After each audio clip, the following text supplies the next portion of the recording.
Sebelum kita mengenal lebih jauh cara budidaya anggur yang baik serta pemanfaatannya, kita perlu mengetahui syarat tumbuh anggur.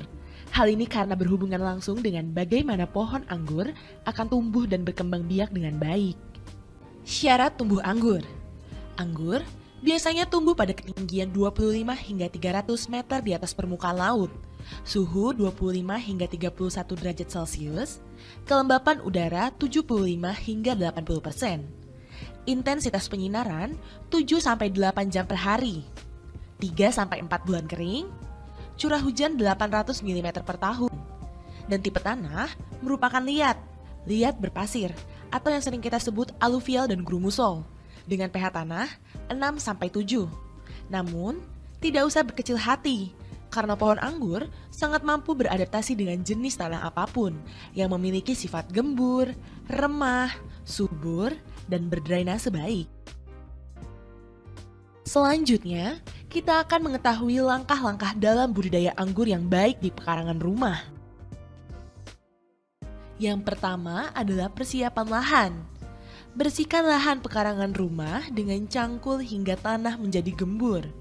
Buat lubang tanam 60 x 60 x 50 cm atau 75 x 75 x 70 cm. Lalu, campurkan tanah lapisan atas dengan campuran pasir dan pupuk kandang dengan perbandingan 1:1:2. Yang kedua adalah penyiapan bibit. Pada saat memilih bibit, pilihlah bibit yang siap tanam. Bibit siap tanam berumur 1,5 sampai 2 bulan dengan ciri-ciri perakarannya 5 sampai 10 cm, tumbuh sehat, bertunas 2. Sebulan sebelum tanam, bibit anggur diadaptasikan di sekitar lahan. Yang ketiga adalah penanaman. Selanjutnya proses penanaman dilakukan pada akhir musim hujan atau pada bulan April hingga Juni dan diberi naungan sementara menggunakan paranet. Selanjutnya adalah pengairan atau penyiraman. Penyiraman tanaman muda 1-2 kali sehari dan dewasa 3 hari sekali. Selain itu, perlu diketahui bahwa 3 minggu sebelum proses pemangkasan, pengairan dihentikan. Dan 2-3 hari setelah pemangkasan, proses pengairan diberikan kembali. Penyiangan dan pendangiran. Penyiangan merupakan pencabutan gulma di areal sekitar taman. Hal ini bertujuan agar lahan tetap terjaga kebersihannya dari gulma dan penggemburan tanah atau pendangiran di area lubang tanam yang dilakukan sebulan sekali. Tahap selanjutnya adalah pemupukan. Pemupukan bertujuan untuk memenuhi nutrisi yang dibutuhkan oleh tanaman anggur. Cara pemupukan yang tepat digunakan yaitu disebar dan dicampur merata di tanah secara melingkar, lalu ditutup kembali dengan tanah dan setelahnya dilakukan penyiraman. Pemupukan dibedakan berdasarkan umur tanaman, yaitu yang pertama adalah tanaman muda sampai umur 6 bulan. Umur tanaman 10 hari hingga 3 bulan menggunakan pupuk urea 7,5 gram atau ZA 10 gram untuk tiap kali pemupukan dengan interval 10 hari sekali. Umur tanaman 3-6 bulan menggunakan pupuk urea 15 gram atau ZA 20 gram untuk tiap kali pemupukan dengan interval 15 hari sekali. Sedangkan pada tanaman umur 6 bulan sampai 1 tahun dibedakan menjadi 3. Yang pertama adalah umur tanaman 6 bulan menggunakan pupuk urea 22,5 gram atau ZA 30 gram. Umur tanaman 9 bulan menggunakan pupuk urea 33,75 gram atau ZA 45 gram. Dan yang ketiga, umur tanaman 12 bulan menggunakan pupuk urea 50 gram atau ZA 60 gram. Tahap berikutnya adalah pembuatan rambatan. Pemasangan rambatan dilakukan sebelum tanaman dipangkas dan dibentuk. Pembuatan rambatan terdapat beberapa model. Ada 3, yaitu yang pertama adalah model para-para. Tiang para-para dipasang sesuai jarak tanam anggur dengan ketinggian 2 hingga 3,5 meter dan dipasang para-para berupa anyaman kawat atau bilah bambu atau kayu. Jarak mata anyaman kurang lebih 40 cm. Yang kedua adalah model pagar atau nifin.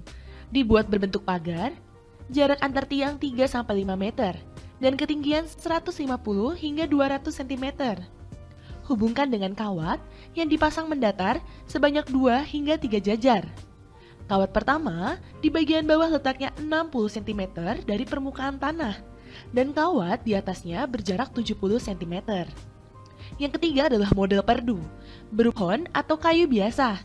Kemudian di bagian atasnya dipasang tempat penyangga sepanjang 2 meter dan lebar 2 meter. Tahap berikutnya adalah pemangkasan dan pembentukan pohon. Waktu pemangkasan yang tepat ketika tanaman anggur berumur 1 tahun. Ciri cabang siap dipangkas yaitu adalah ujung tunasnya mudah dipatahkan. Dan apabila dipangkas, maka akan meneteskan air dan cabang berwarna coklat. Usahakan tiap pohon punya batang pokok, cabang primer, sekunder, dan tersier.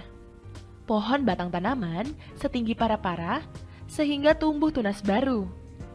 Cabang sekunder yang memiliki panjang 1 meter dipangkas titik tumbuhnya agar tumbuh tunas baru yang menghasilkan cabang tersier. Cabang tersier inilah yang akan menghasilkan buah. Kemudian untuk tahap yang ke-9 adalah pengelolaan bunga dan buah. Apabila bunga telah muncul pada cabang tanaman, peliharalah 3 malai bunga tiap tunas dan potong tunas baru yang tumbuh di atas bunga sampai terbentuk bakal buah. Selanjutnya setelah berbuah, jarangkan buah pada dompolan 50% hingga 60%, yaitu waktu ukuran buah sebesar biji asam dengan mengambil butir-butir buah yang letaknya berhimpitan, bertangkai panjang, abnormal, rusak dengan gunting kecil yang steril.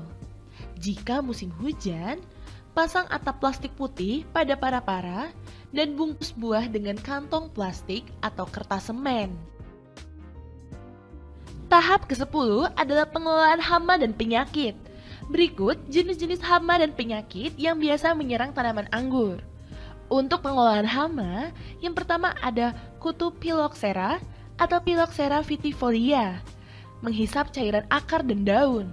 Gejalanya, di daun terbentuk bisul-bisul kecil dan akar membengkak seperti kutil. Akibatnya, tumbuhan menjadi kerdil, layu, dan buahnya menjadi sedikit. Untuk pengendaliannya, dapat dilakukan pemangkasan tanaman yang terserang atau dilakukan pembakaran. Yang kedua, ada tungau merah atau Trentantius ssp.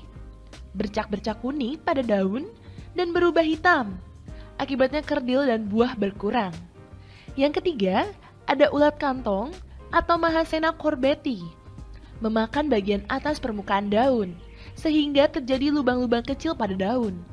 Untuk pengendaliannya, dapat dilakukan pemangkasan dan potong tanaman terserang berat serta dibakar. Yang terakhir adalah kumbang daun atau Apogonia destructor. Hama ini memakan atau merusak daun, kemudian membuat lubang-lubang kecil pada permukaan daun. Untuk pengendaliannya, dapat dilakukan pemasangan terhadap lampu, perangkap, dan melakukan pemusnahan. Untuk pengendalian penyakit, terdapat 4 penyakit yang sering kita temui. Yang pertama adalah tepung palsu atau downy mildew, merupakan jamur Plasmopora viticola yang menyerang batang muda, sulur, tangkai buah, dan butir buah. Untuk pengendaliannya, kurangi kelembapan kebun atau dipangkas, potong dan musnahkan tanaman terserang, serta pasang naungan. Untuk yang kedua, ada cendawan tepung atau powder mildew, merupakan jamur Uncinula necator yang menyerang semua stadium pertumbuhan. Daun menggulung ke atas dan bentuk abnormal, ditutupi tepung berwarna kelabu sampai agak gelap, serta batang menjadi sakit berwarna coklat. Yang ketiga adalah bercak daun atau Cercospora viticola dan Alternaria vitis. Timbul bercak-bercak coklat dan bintik-bintik hitam, sehingga tunas dan daun kering menjadi rontok. Pengendaliannya dapat dilakukan sanitasi kebun, mengurangi keluhan kebun, potong dan musnahkan daun yang terserang. Yang terakhir adalah karat daun atau jamur Physophela ampelopsidis. Penyakit ini terdapat tepung berwarna jingga pada sisi bawah daun dan pada sisi atas daun ada bercak-bercak hijau kekuningan. Seluruh permukaan tertutupi lapisan tepung, sehingga daun menjadi kering dan rontok. Untuk pengendaliannya dapat dilakukan pangkas daun yang sakit. Tahap yang terakhir adalah panen. Pemanenan dilakukan setelah umur 8 bulan hingga 1 tahun. Dan buah berikutnya akan panen 1-2 kali dalam setahun tergantung pada pangkas buah dan varietas anggur.